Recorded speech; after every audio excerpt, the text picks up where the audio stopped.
There's a secret that the most influential people in the world figured out a long time ago. Politicians know it. CEOs know it. The FBI uses it in interrogations, and Dale Carnegie wrote it all down in 1936. The secret is simple, almost uncomfortable in how simple it is. Make people feel good about themselves, and they will like you. That's it. That's the whole book. But knowing it and actually doing it, that's where everything changes. Carnegie didn't just theorize about this. He spent his life studying real human interactions. What worked, what failed, what made people connect. What he found wasn't manipulation. It was something deeper. People don't remember what you said. They remember how you made them feel. And the people who understand this, they move through the world differently. Here's what the book actually teaches. Carnegie kept a weekly journal. Every Saturday night, he'd sit alone and ask himself 3 questions. What mistakes did I make this week?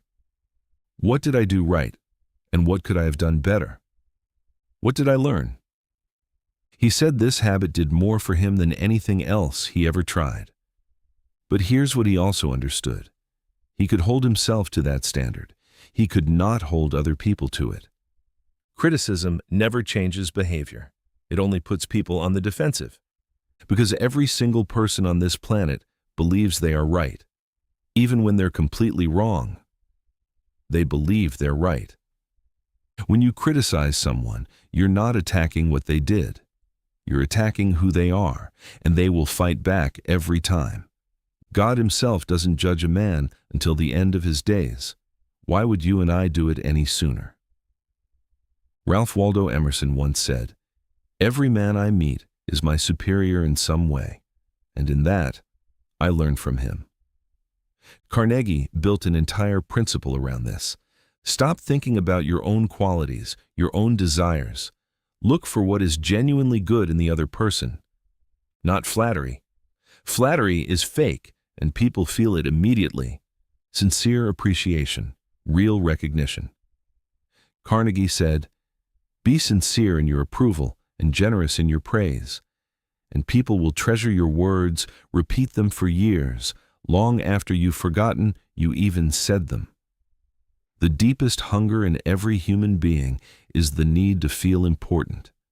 Feed that hunger honestly, and you become unforgettable. Before you try to convince anyone of anything, stop. And ask yourself one question. How can I make them want this? Carnegie said, if there is one secret to success, it lies in the ability to get the other person's point of view, to understand what they want, what they fear, what drives them, not what you want, what they want. The moment you speak to someone's actual desire, resistance disappears. This is what FBI negotiators do. It's what the best salespeople do. It's what every great leader has always done. You're not manipulating, you're connecting. Carnegie was direct about this. You can make more friends in 2 months by becoming genuinely interested in other people than in 2 years trying to get people interested in you. We live in a world full of people waiting to speak. Nobody is actually listening. The person who asks real questions, and actually cares about the answer, instantly becomes magnetic. Stop performing. Start paying attention, because the person you're talking to is 100 times more interested in themselves than in you or your problems. That's not cynical. That's human nature. Work with it, not against it. Carnegie wrote an entire poem about the smile. He said it costs nothing, but creates everything. It enriches the people who receive it without making the giver any poorer. And the name. A person's name is, to them, the sweetest sound in any language. It signals, I see you, you matter. These 2 things, a real smile and a remembered name, have opened more doors than any degree or title ever could. Most people overlook this because it seems too simple. That's exactly why it works. Want to make enemies fast? Interrupt people. Talk only about yourself. Tell people they're wrong. Carnegie said, if you want to be a good conversationalist, be a good listener. To be interesting, be interested. And when you disagree, never attack directly. Respect the other person's opinion. Never say, "You're wrong." Because the moment someone feels attacked, the conversation is over.